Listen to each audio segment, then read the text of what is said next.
சன்சிக்கு மாறுவேட போட்டிக்கு ராஜஸ்தானி லுக் வந்து வர்ற மாதிரி மேக்கப் வந்து போட்டு விட்டேன். இந்த ட்ரெஸ் வந்து என்னோட சித்தி பையன் கல்யாணத்துக்காக கல்யாண் சில்க்ஸில் வந்து எடுத்தது. விலை வந்து 2500 ரூபாய்.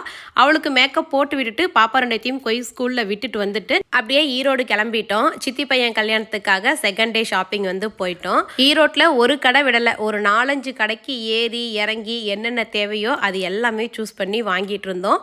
நாளைக்கு வரக்கூடிய லாங் வீடியோவில் ஷாப்பிங் வீடியோ ஃபுல்லாகவே போடுறேன். டைம் இருந்ததுன்னா செக் பண்ணி பாருங்க.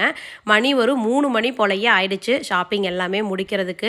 அப்படியே மதிய சாப்பாட்டுக்கு கொங்கு புரோட்டா வந்து போயிட்டோம். நானும் சித்தி பொண்ணும் மட்டும் வந்து பார்த்தீங்கன்னா புரோட்டாவும் சிக்கன் கறியும் வாங்கிட்டோம். நாங்கள் வந்து மாமச்சன வீடு தான், ஸோ அதனால் நாங்கள் வந்து கறி சாப்பிடலாம். மாப்பிள்ளை வந்து பார்த்தீங்கன்னா சாப்பிடக்கூடாது. மாப்பிள்ளை சித்தி எல்லாருமே சாப்பிடக்கூடாது. என் தம்பி ரொம்பவே கடுப்பாயிட்டான். ஏன் நீங்கள் மட்டும் சாப்பிட்றீங்க, எனக்கு கொடுக்க மாட்டீங்களாடி அப்படின்னு சொல்லிட்டு கடுப்பாக இருந்தான். கடுப்பானாலும் நீ கறி சாப்பிடக்கூடாது அப்படின்னு சொல்லி நானும் என் சித்தி பொண்ணு அவளை நன்னா கடுப்பேற்றிக்கிட்டு இருந்தோம்.